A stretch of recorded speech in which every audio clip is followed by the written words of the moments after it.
Now a man from the house of Levi went and took as his wife a Levite woman. The woman conceived and bore a son. When she saw that he was a fine child, she hid him 3 months. When she could hide him no longer, she took for him a basket made of bulrushes and daubed it with bitumen and pitch. She put the child in it and placed it among the reeds by the river bank. And his sister stood at his distance to know what would be done to him. Now the daughter of Pharaoh came down to bathe at a river while her young women walked beside the river. She saw the basket among the reeds and sent her servant woman, and she took it. When she opened it, she saw the child, and behold, the baby was crying. She took pity on him, said, "This is one of the Hebrew children." Then his sister said to Pharaoh's daughter, "Shall I go and call your nurse from the Hebrew women to nurse the child for you?" And the Pharaoh's daughter said to her, "Go." So the girl went and called the child's mother. And Pharaoh's daughter said to her, "Take this child away and nurse him for me. Now I will give you your wages." So the woman took the child and nursed him. When the child grew older, she brought him to Pharaoh's daughter, and he became her son. She named him Moses because she said, "I drew him out of the water."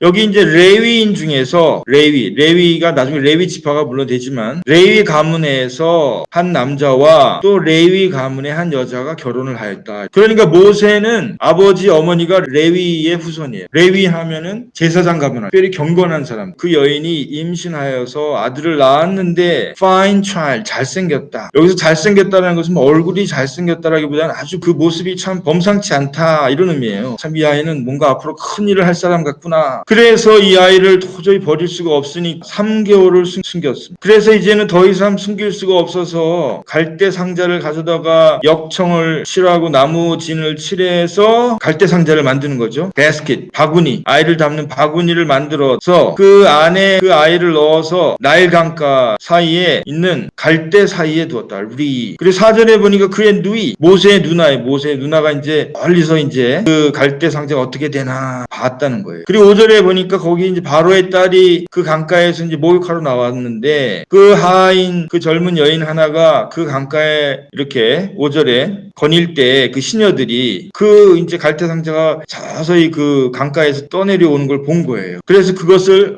나일 강가를 거닐 때 그 갈대 상자를 보고 시녀를 보내어 가져다가 누가 본 거죠? 그 공주가 보고 그 하인들을 보낸 거예요. 그걸 가져와라. 그리고는 그 갈대 상자를 여니까 그 아이가 있는 거야. 그리고 아이가 울더라. 그러니까 그 공주가 아이에 대해 측은한 마음이 들어서 이 아이는 보니까 히브루 아이구나. 그런데 그때 그 누이가 다가와 가지고는 바로의 딸에게 말하기를 제가 가서 이 아이를 돌볼 수 있는 히브루 여인을 하나 구해볼까요? 그러니까 바로의 딸이 그래? 그럼 어서 이 아이를 키울 수 있는 좀 히브루 여인을 하나 데리고 와라. 그 누이가 당연히 그 아이를 낳은 어머니를 부른 거죠. 데려다 모신 거죠. 정말 드라마 같은 얘기잖아요. 그래서 이것이 영화에도 많이 나오고. 그래서 이제 9절에 보니까 이 아이를 가져다가 잘 좀 키워라. 내가 돈을 주겠다. 그래서 그 아이가 무럭무럭 자라며 이제 바로의 딸의 아들이 된 것이죠. 왕자가 된 거예요. 그래서 이름을 바로의 딸이 공주가 모세라고 지은 거예요. 물에서 건져내요. 그럼 우리가 여기서 좀 깨달을 수 있는 게 뭘까요? 하나님께서는 이 구원의 역사를 위해서 모세라고 하는 특별한 지도자를 이제 세우시려고 하는데 모세, 이 장면은 예수님께서 태어나셨을 때 헤롯 왕이 이스라엘의 그 유대 땅의 첫째 아들들을 막 죽이라고 명령을 내리잖아요. 마태복음에. 그 장면을 연상시키는 이야기입니다. 그래서 결국은 마리아와 요셉이 애굽 땅으로 피신하죠. 하나님의 역사를, 구원의 역사를 이루는데 어떤 면에서는 굉장한 아주 위기야, 이 위기. 이 모세라는 인물이 앞으로 이제 히브리 민족을 애굽 땅에서 구출해내야 되는 아주 중요한 순간이잖아요. 중요한 인물이 될 사람인데 이 모세가 어떻게 앞으로 위기에서 살아나서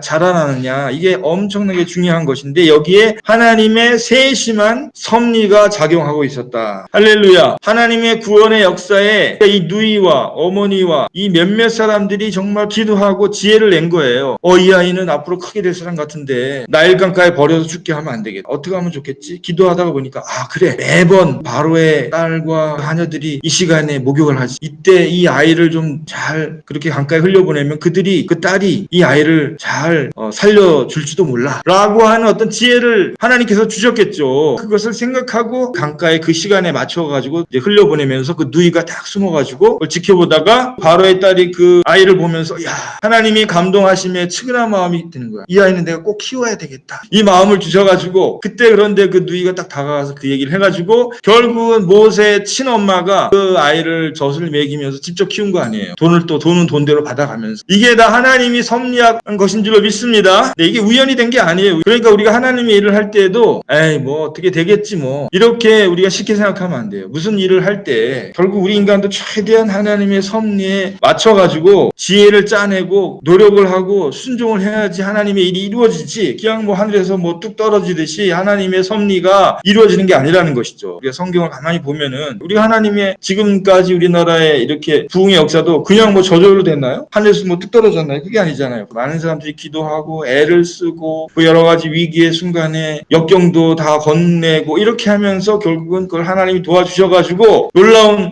영적인 부흥이 일어났듯이 마찬가지로 하나님께서 하나님 역사를 하는데 이러한 아주 보이지 않는 인물들을 사용하셔가지고 그러한 일을 하셨다는 거예요. 할렐루야. 그러니까 이 누이도 이 어머니도 하나님께 쓰임 받은 거예요. 하나님의 인도하심 받은 거예요. 어떻게 보면 이 바로의 딸도. 그래서 우리가 보이지 않게 하나님의 역사를 이루어 가시는 그런 하나님의 구원의 역사를 돕는 저와 여러분 되시기를 주님의 이름으로 축원합니다. 구원의 역사를 돕는 자리에 있어야지. 아멘. 하나님의 구원의 역사를 방해하고 오히려 그것을 위험에 빠뜨리는 그러한 자리에 있어서는 안 되죠. 그랬다가는 하나님 앞에 심판을 당하죠. 할렐루야. 그러니까 모세가 이렇게 이 위기 가운데 애굽의 왕자가 되기까지는 우연이 된 게 아니고 보이지 않는 몇 사람의 아슬아슬한 하지만 믿음의 어떤 실천을 함으로써 어드벤처러스한 도전을 함으로써 이루어졌다는 사실을 이것도 그러니까 하나 보면은 귀한 놀라운 하나님의 순종의 역사인 거예요. 할렐루야.